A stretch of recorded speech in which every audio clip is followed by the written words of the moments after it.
Temperature scales. आज हम आप लोगों को टेम्परेचर स्केल्स के बारे में बता रहे हैं।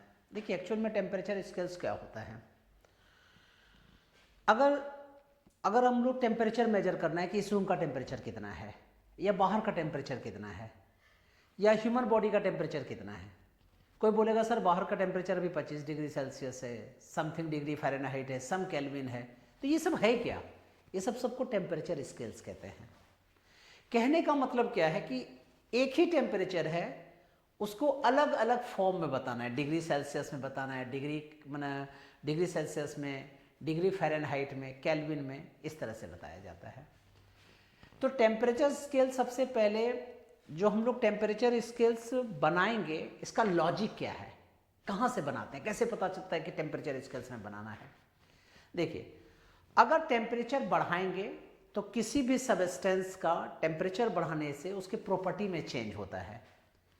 इसी को बेस लेके हम लोगों ने टेम्परेचर स्केल बनाया।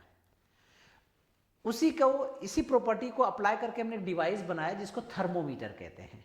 क्या कहते हैं? थर्मोमीटर जिसको घर की लैंग्वेज में हम लोग कहते हैं। थर्मोमीटर में क्या होता है, जैसे ही आप टेम्परेचर बढ़ाओगे तो उसके अंदर जो लिक्विड है, मरकरी या वाटर या अल्कोहल जो भी है, उसमें क्या होगा, वॉल्यूम में एक्सपेंशन होगा। बहुत बार ऐसा होता है कि टेम्परेचर बढ़ाने से रेजिस्टेंस में चेंज आता है, टेम्परेचर बढ़ाने से ईएमएफ में चेंज आता है, टेम्परेचर बढ़ाने से अलग अलग उसकी किसी एक स्पेसिफिक प्रेशर में चेंज आता है, एक स्पेसिफिक प्रॉपर्टी में चेंज आता है।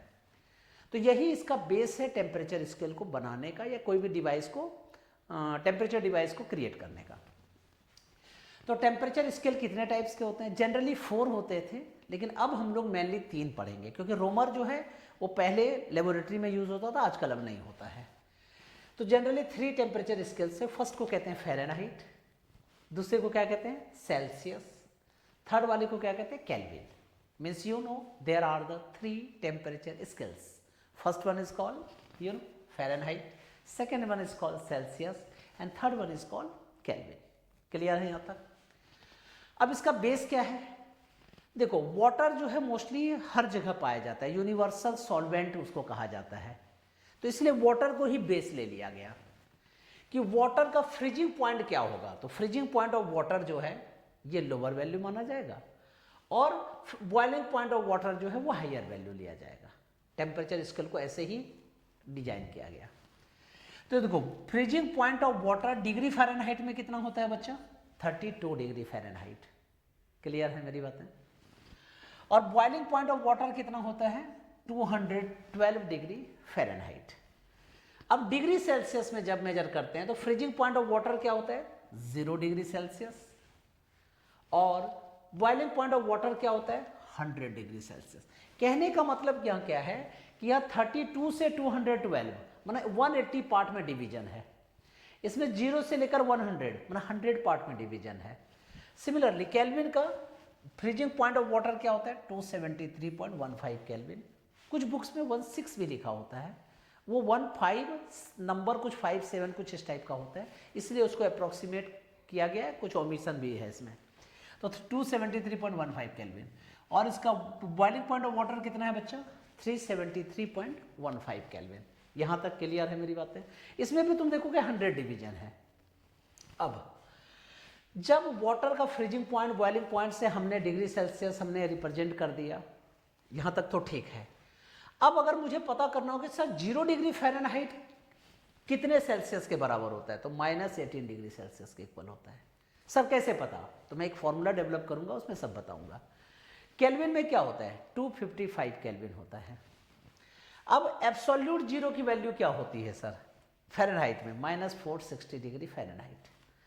और सेल्सियस में क्या होता है? -273 डिग्री सेल्सियस। इसलिए तुम लोगों ने कभी कभी सुना होगा कि कभी भी टेम्परेचर -273 डिग्री सेल्सियस से नीचे नहीं जा सकता। क्यों भाई? उस समय बॉडी में जो है रोटेशन, वाइब्रेशन सब कुछ बंद हो जाता है, फ्रीज हो जाता है, वो सुपर सॉलिड में कन्वर्ट हो जाते हैं। इसी तरह से केल्विन जो है वो क्या होता है? 0 केल्विन मतलब -44 degree Celsius degree Fahrenheit is equal to -273 degree Celsius which is equal to 0 Kelvin. अब ये जो कन्वर्जन है कैसे करते हैं? किसी भी स्केल को करना हो, जैसे मान लो सेल्सियस को करना हो, तो सेल्सियस के लिए क्या लिख देंगे? C माइनस उसका इनिशियल वैल्यू मतलब फ्रीजिंग पॉइंट ऑफ वाटर कितना हो गया बच्चा? 0, upon higher minus lower 100 minus 0। Clear है? सिमिलरली अब इसी सेल्सियस स्केल को फ़ारेनहाइट में कन्वर्ट कर रहे हैं, तो फ़ारेनहाइट के लिए क्या लिखेंगे? Is equal to F minus 32 upon higher minus lower 212 minus 12। Clear है? इसी तरह से केल्विन को भी कन्वर्ट करते हैं, तो क्या हो जाएगा बताइए? K minus 273.15 upon 373.15 minus 273.15। ये जो एक रिलेशन है ना, यही रिलेशन है कन्वर्जन रिलेशन कहलाता है इसको। डिग्री सेल्सियस को फ़ारेनहाइट को केल्विन में ऐसे ही कन्वर्ट करते हैं। इसको थोड़ा और सिंप्लीफाई कर देते हैं।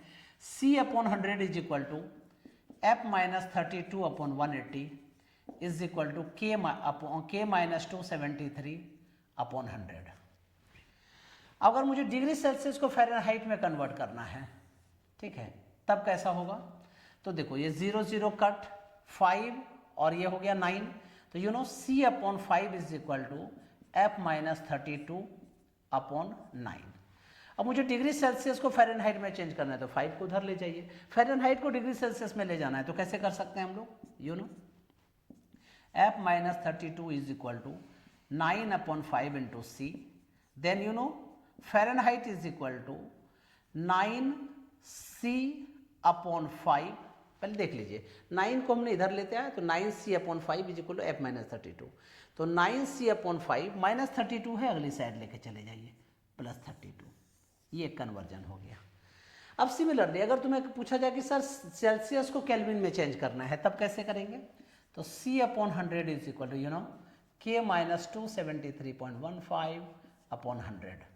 You know 100 100 cancel, K is equal to C plus 273.15। इसका मतलब क्या हुआ? अगर डिग्री सेल्सियस में टेम्परेचर दिया हुआ है, उसको केल्विन में चेंज करना है, तो 273 को ऐड कर लिया जाता है। 273.15 जिसको कहते हैं वही, अप्रॉक्स में उसको 273 लिया जाता है।